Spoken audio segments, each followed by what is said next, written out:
So in this lecture we learn about the thick cylinders. So in previous lecture, last lecture, we already learnt about the thin cylinder, where we have taken the ratio of the thickness of the cylinder to the diameter, or that is the internal diameter. If it is less than 1 by 20 ratio, then it was called as a thin cylinder. Here, and of course also the pressure distribution is uniform throughout the shell.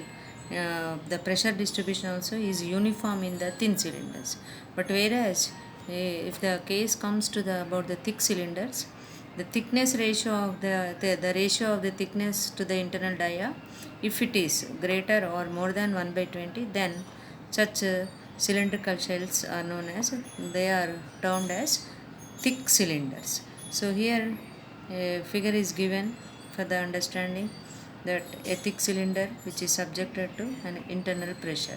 So this is the cylinder, section of the cylinder, and this is the cross section of the cylinder, and in this the notations are R2 is the external radius of the cylinder, and R1 is the internal radius of the cylinder, and L is the length of the cylinder. And we consider an elementary ring, so which is here shown as a shaded, that is a dx, thickness of dx. We are considering that elementary part. In that thickness of dx, in that px is the radial pressure which is the on the inner surface of the ring. So outer is the px plus dx, as it is the dx is the part. So that we write. For that, of course, the again hoop stress or the circumferential stress is sigma x, we write. So that with an illustration of a figure we can understand that. So here this is the cross section of that thick cylinder is given, and this is the px, internal pressure developed, and this is the px plus dpx, and this is the elementary ring, that is a dx. This is the dx and this is the x. And if you take the cross section, if you take, sorry, not cross section, if you take the section through this xx, that is longitudinal way, if you take that section, details are given in this figure. And so of course longitudinal section xx has shown here, and in this we consider an equilibrium of this half part of the ring. If it is taken, it will be like this. So in this we write what are the forces, that is two forces we write about are the bursting force, and the other one is the resisting force. So first we take bursting force. So for that, if you see here, this is the hoop stress sigma x, and this is the thickness is dx of this elementary part, and this is the 2x, and the stress will be acting like this, and this part is here, it is acting px plus dpx, and this is the length of the half portion of that, and here also it is 2x, and this is the px, and this elementary part thickness is dx, and this is the L. So here bursting force is that this is the px into 2x, px into 2x, stress into this area 2x into L, this is 1 minus, and this elementary part, that is px plus dpx into 2x, 2 into x plus dx, this x, and here also we can see, here also we can see dx into the length, that is this distance.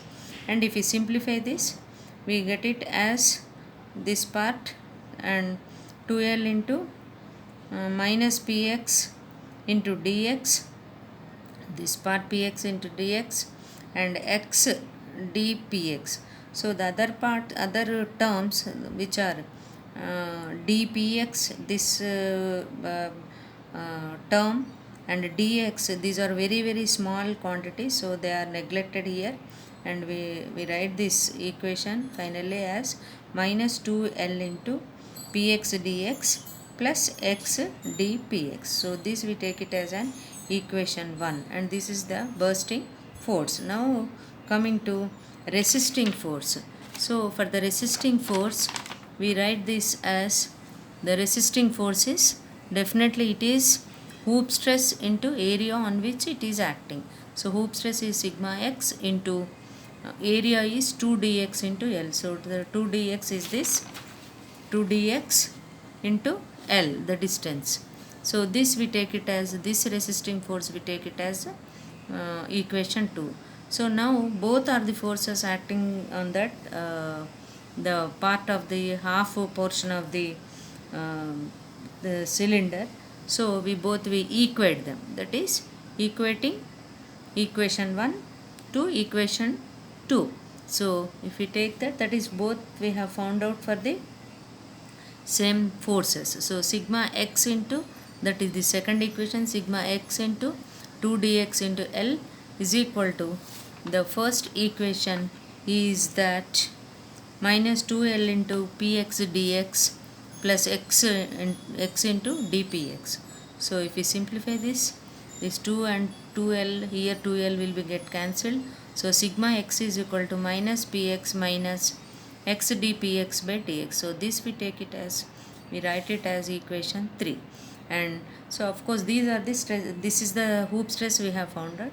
Similarly we find out, so if there is, if a object or if any material is subjected to stress, there will be definitely a strain. So for this also, thick cylinder also, the longitudinal strain at any point in the section of course is constant and is independent of the radius. That means whatever may be the radius, but the longitudinal strain will be constant. So that is, the section remains plane after the strain, even after strain also it remains same. So that means as a longitudinal this longitudinal strain is constant, definitely stress also, that is the longitudinal stress also will be constant. So longitudinal stress we write it as sigma 2.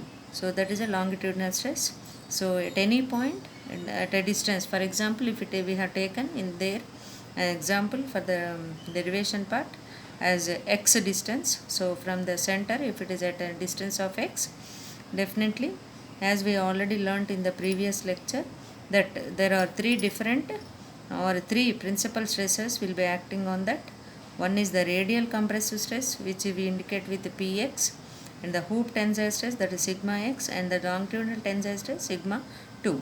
So taking all these into consideration, the longitudinal strain, that is E2 is equal to sigma 2 by E minus mu sigma x by E plus mu px by E. So this is the px is the radial compressive stress, and the sigma x is the hoop tensile stress, and the 2 is the longitudinal tensile stress. Now as we know that, as already we concluded that longitudinal strain is constant, we have concluded. So definitely sigma 2 by E minus mu sigma x by E plus mu px by E is equal to, that is E2 is equal to a constant. We have already concluded about this. Now coming to, but sigma 2 also is constant if, that is, if sigma 2 is constant, if you take in this equation, if strain is constant, definitely the Young's modulus and as well as the Poisson's ratio also will be, they also remain, because they are of the material, they also will be constant. So therefore sigma x is x minus px is equal to constant, that is 2a. So a is again a constant. So sigma x is equal to px plus 2a. This we take it as equation 4. And equating the two values of sigma x, what we have taken, that equating both, we write it as equating the two equations of sigma x, that is equation 3 and the equation 4. This is equation 4, px plus 2a is equal to minus px minus x dpx by dx. So if we simplify this, we get it as dpx by px plus a minus 2 dx by x. So we integrating this above this equation, we get it as log px plus a to the base e is equal to minus 2 log x to the base e plus log b to the base e. So this log b to the base e is a constant of the integration. So log, here if you see this equation, log px plus a to the base e is equal to minus log x square by to the base e plus log b to the base e. So this is nothing but log b by x square to the base e. So that is px plus a is equal to b by x square. So therefore px is equal to b by x square minus a. So this is the that is the what we have found out, what we have proved, in other words, about the this. So now this to find again, so we have found out the radial compressive stress is px is equal to b by x square minus a. Now we find out how much is the sigma x, that is the hoop stress is how much. So we substitute the px value in equation 4. So equation is root sigma x is equal to bx square minus a plus 2a. So that is b by x square plus a. So therefore sigma x, that is hoop stress, is equal to b by x square plus a. So this is the hoop stress. Now equating we have got that by equating these two equations. One is hoop stress is b by x square plus a, and similarly px is equal to b by x square minus a. So these two equations, that is the equation for the radial pressure and the equation for the hoop stress, sigma x, these are called Lami's equations. So the constants a and b, and here a and b, these both are we can find out by using the boundary conditions. So boundary conditions means we have taken for an example or for an instance with at a distance of x from center. So if at x is equal to r, px will be p0, and if at x is equal to r2, that is outer, then px is equal to 0. So by knowing the values of a and b, the hoop stress can be calculated at any radius. So this is about the how to find out the both radial pressure and also hoop stress. So we see about these stresses with an example.